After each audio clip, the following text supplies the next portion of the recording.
Sveiki, gerbiami kanalo stebėtojai, prenumeratoriai. Esame Marijampolėje, Basanavičiaus aikštėje. Kaip matote, Marijampolė labai gražiai pasipuošus, laukia švenčių. Didžiausių metuose šventų kalėdų ir žinoma naujų metų. Tai pasižiūrėkit, kaip gražu. Labai man šitos plokštės gražios, dovanėlės.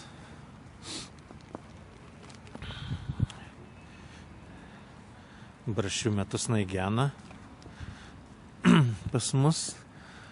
Prieš kokią porą valandų tai sniego tiesiog tokiais didžiuliais kąsniais. Bet dėja, viskas greitai nutirps, nes nėra šaltuko, tik tai sninga. Tai einam prie eglutės. Daug kas jie kritikuoja, nepatinka daugam, kad lyg tai metalas apkarstytas šakutėm, bet man tai labai graži, elegantiška. Čia visiems neįtiksi, visų skonio reikalas. Tai va čia dabar tokios didžiulės dovanos, tokios didžiulės skrynios.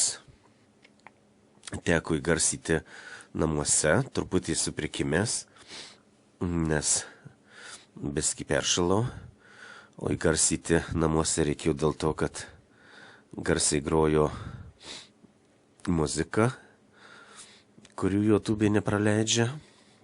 Tai va dabar pasižvalgysim, pasigrožėsim mūsų Marijampolės puošmenomis Basanavičiaus aikštės. Gražios tokios dekoracijos, gal jos tamsiu paros metu žiba kažkaip įdomiau, intensyviau.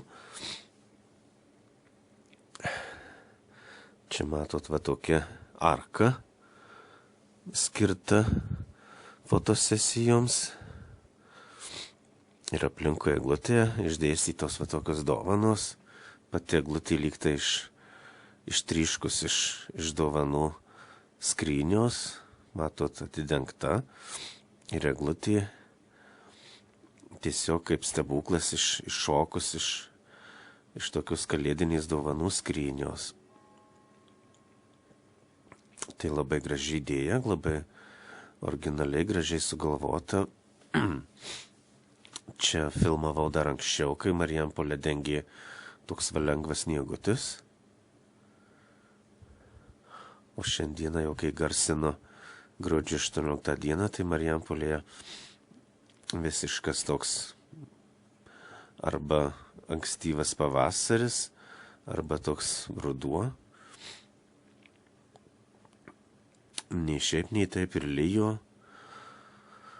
Pranašauja lyg tai ir visą tokį gruodį, tokį orą. Ką darysi, gamta tvarkosi kaip nori. O mes va grožėkimės tokį šventišką puošmeną mūsų eglute.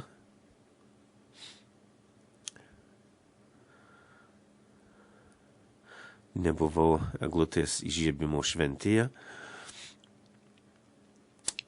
Koncertavo Monika Marija. Buvo ir saliutai, prieš kuriuos esu nusiteikęs kategoriškai.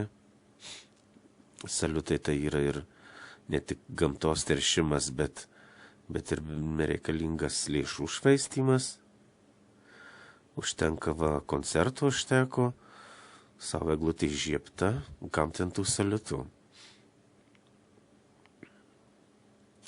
Bet dar dauguma žmonių juos mėgsta, dar žmonės galtinai nepasikeitė, bet manau, ateityje visų nuomonė į tai pasikeis į gerą. Štai va prieikim iš arti, pažiūrėkim, kaip čia viskas atrodo. Man tai graži mūsų eglutė. Gražiai, normaliai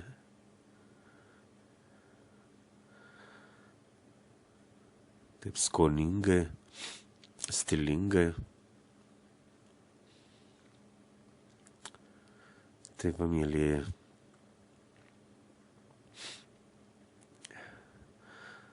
Tų didžiausių metų švenčių, kalėdų taip visi laukiam, bet jos taip greitai praeina ir vėl lieka pilka kasdienybė. Va, praeisim pro arką. Čia kažkokia improvizuota paštų dėžutė.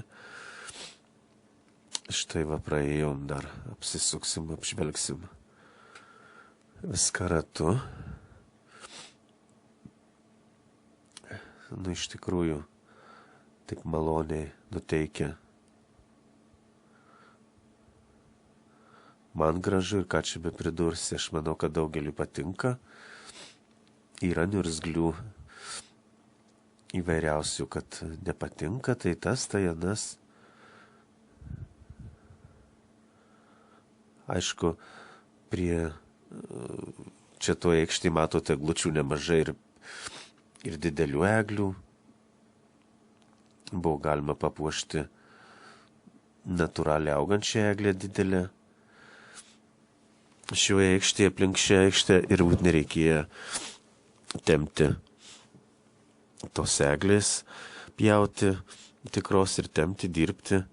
Čia gal net ir nelabai tikra, bet buvo metų, kad buvo tikra. Nu, va, yra kaip yra.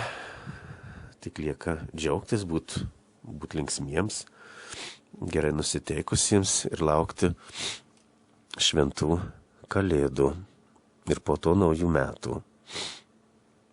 Taigi.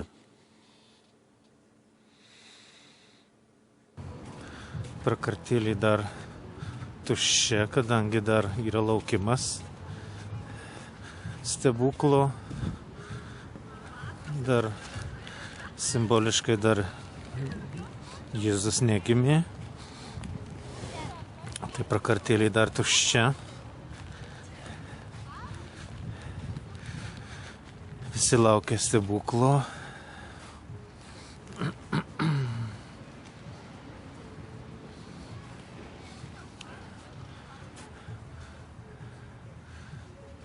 Mes tik švenčiam, simboliškai paminim šį įvykį, šį stebuklą, Dievo atėjimą į žemę mūsų išganytojo.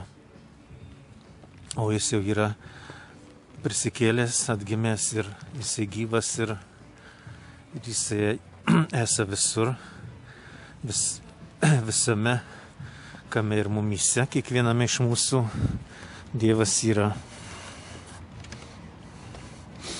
Dar uždaryta, aišku, šią senelių rezidenciją.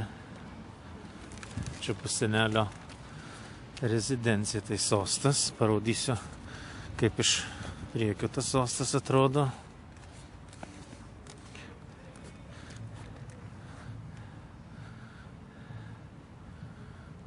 Turėtų būti vaikučiams labai įdomu.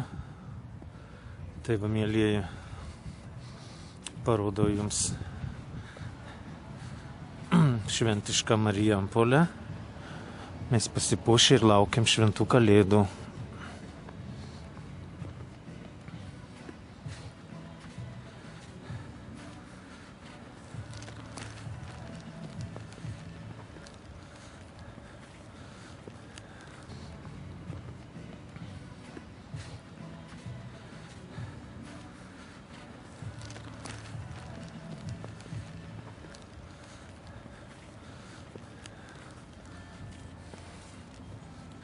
Tai ačiū visiems, iki gražių švenčių.